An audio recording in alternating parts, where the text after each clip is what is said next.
그다음에 김대천 선생님부터 이제 발표를 시작을 하는데요. 시간 조금 지체돼서 20분 내로 발표를 좀 부탁을 좀 드리겠습니다. 네, 김대천 선생님은 지금 원래 지금 계획표에 소개된 것과는 조금 다른 정문부 관련 남북한 자료 비교에 대해서 오늘 발표를 해주시겠습니다. 네, 부탁드리겠습니다. 저는 올 봄에 국영대과학과 박사과정을 수료를 했습니다. 그리고 박사 학위 논문으로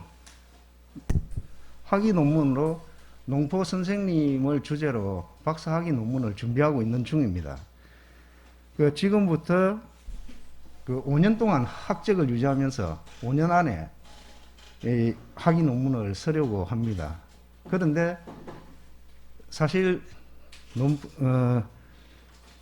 농포 선생님의 이런 업적에 비해서 그 연구 자료들이 너무 좀 많이 없는 편입니다. 그래서 지금 자료를 수집을 하고 있는 그런 기초 단계라고 보시면 됩니다. 올 봄에 작년에 제가 학술지 논문을 한 편을 발표를 했고요. 저 정문부와 윤탁연의 갈등 양상을 연구라는 그 주제로 논문을 한 편 발표하고, 올해는 그 리더십에 관해서 발표를 준비를 하다가 통일부 내에 북한 자료센터가 있습니다. 서울중앙박물관 4층에 있는데 거기에 북한의 자료들을 한번 살펴봐야 되겠다 해서 7월 달에 올라가서 자료를 다 수집을 했습니다. 그런데 생각보다 북한 자료들이 많이 없습니다. 많이 없고, 오늘 여기 소개에 다 나와 있는데, 그리고 연구 내용 또한 남한의 연구보다 깊이가 없습니다. 그래서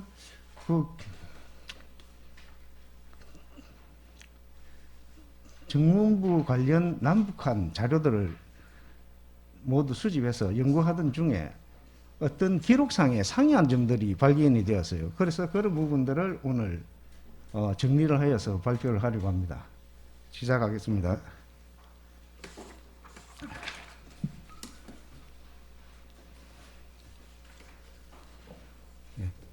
저 남한의 자료에서는 도서로는 국영농포집을 비롯하여서 6권 정도가 있습니다. 정문부 장군을 주제로 한 도서는 그렇고, 그리고 부분적으로 정문부 장군의 업적이나 어떤 기록들이 나와 있는 책들은 3권 정도가 있습니다. 저 자료집 11페이지부터 자세하게 주석으로 다 달아놨습니다. 그리고 유적에 관한, 북한 대첩비에 관한 책이 2권이 있었습니다. 그리고 논문으로는 정문부 주제 논문이 9편, 또 부분적으로 정문부 장군이 인용된 논문은 3편, 후손에 관한 연구가 2편, 윤탁연과 관련된 연구가 2편, 그리고 북한 대첩비에 관한 연구가 3편이 있었고, 보도 자료는 자료집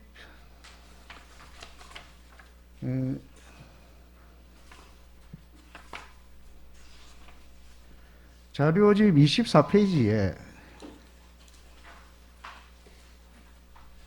24페이지 아닙니다. 29페이지도 아니고, 잠깐만요. 32페이지에 자료에 관한 부분은 좀 굵직굵직한 것만 적어놨습니다. 1994년 행정안전부에서 북한 대첩비를 해소하려고 그때 이제 준비가 됐던 기록들이 있었습니다. 그래서 그 자료들은 KBS나 우리 정부 조직이나 언론사, 신문사 아주 다양하게 북한 대첩비에 관한 자료들이 있었습니다. 넘어가겠습니다. 자, 북한의 자료를 한번 살펴보겠습니다.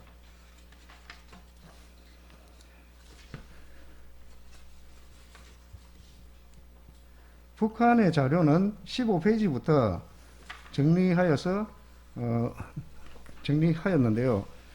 저 제일 위에 그 관북어병장 전문부라는 그림 역사책이 있었습니다. 아마 북한의 소학교에서 공부하는 내용인 것 같았습니다. 그리고 관북어병장이라는 역사소설이 한 권 있고요. 그리고 사료를 제외한 그 책에서 뭐 해동명장전이라든지 그리고 1592년, 98년 조국 전쟁에서의 인민어병투쟁 그리고 임진 조국 전쟁 이런 책에서 정무부 장군의 업적이 기록되어 있습니다. 넘어가겠습니다. 그리고 논문, 북한의 논문은 두 편이 있습니다. 북한 대첩비와 그 비문 내용에 관한 고찰. 이 논문은 그냥 한 3페이지 정도 되는 짧은 논문입니다. 그리고 밑에 나와 있는 임진 조국 전쟁 시기에 뭐 인명백탁 전투의 승리와 그 의라는 이 논문은 임진왜란 400돌 기념 학술 대회가 있었습니다. 그때 발표된 논문 중에서 정문부 장군과 관련된 논문인데 이 논문은 그 자료센터에 없었습니다.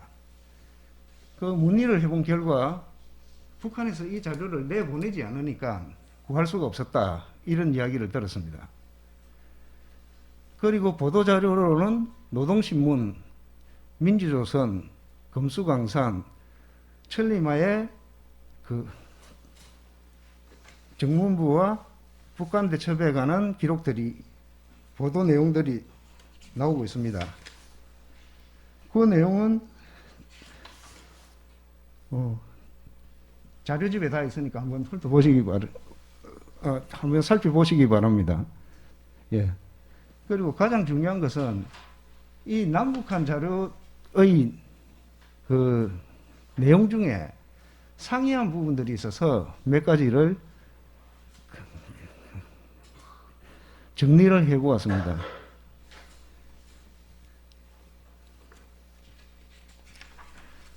그 내용은 북평사로 가기 전 정무부 장군의 근무처, 그리고 정무부 장군이 임진왜란을 소식을 들은 시기, 그리고 창의에 관한 내용과 뭐 전투에 관한 내용, 그리고 윤탁연에 관한 내용과 정현룡에 관한 내용, 이렇게 좀 정리를 하였습니다. 넘어가겠습니다. 제일 먼저 22페이지에 이 창의한 그 장소에 관한 그 내용들이 나옵니다. 뭐 해동명장전 이런 데서 그 지명을 어랑리라고도 하고 어란리라고도 했는데 그 확인해 본 결과 그 고지도에서 그 책 22페이지입니다. 22페이지 1872년 지방지도에서는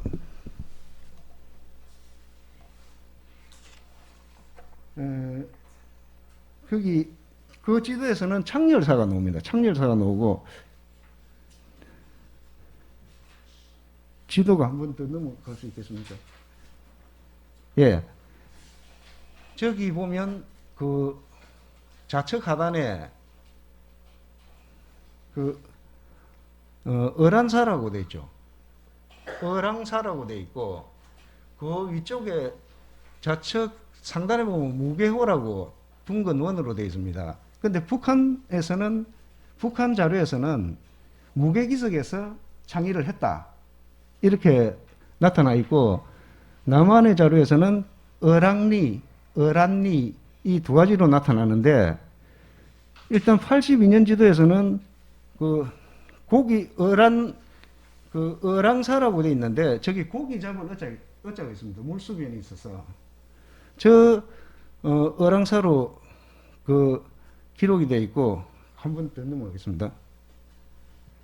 다음 비방사 인방한 지도에서는 그 같은 위치에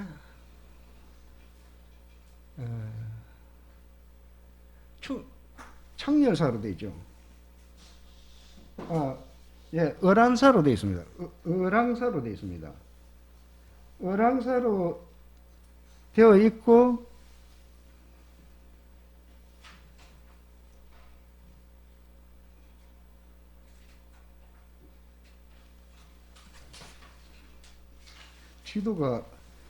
지도가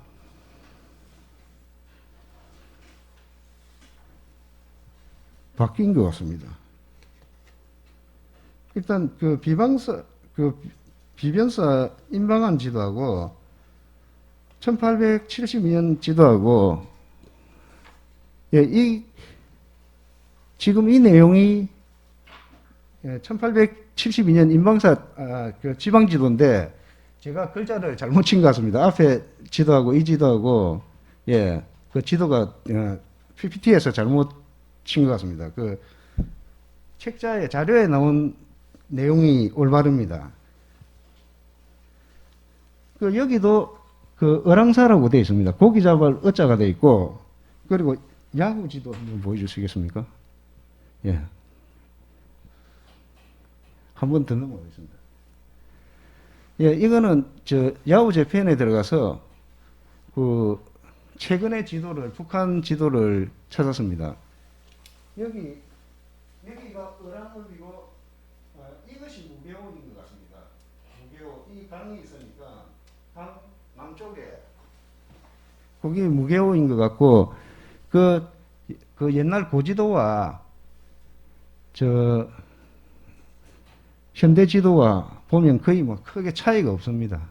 그리고 그런데 그 농포집에는 어랑사라는 어랑리라는 지명이 어떤 책에는 고기 잡을 어자가 돼 있고 물수변에 있는 고기 잡을 어자가 돼 있는 그 글자도 있고 또 어떤 책에는 그냥 고기 어자가 돼 있습니다. 그래서 그 검색을 해보면 그 조선왕조실록이나 이런 데 보면 전부 고기 잡을 어자로 되어 있습니다. 그래서 왜 이 지명에 대한 것이 고기 잡을 어자를 쓴 어랑사, 고기 어자 쓴 어랑리, 그리고 안 그러면 어란리 이렇게 되었나 하니까 조선시대에는 그냥 소리 나는 대로 듣는 대로 기록을 한 기록들이 있습니다. 그런 기록들이 있는데 공식적으로는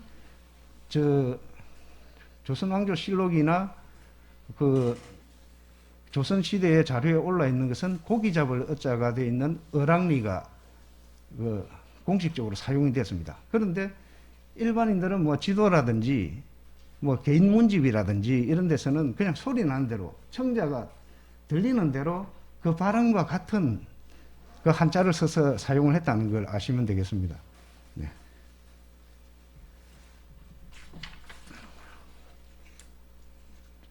교수님 넘어가세요.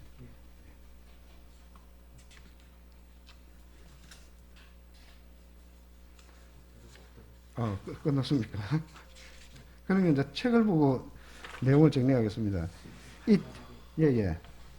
이 자료를 보면 여기서 아까 6가지 그 상위점들을 발견해서 정리를 했는데 그 자료로 막 대신하도록 하겠습니다.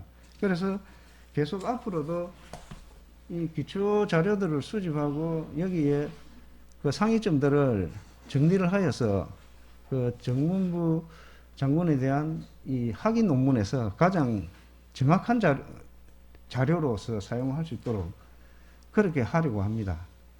자, 이상으로 마치겠습니다.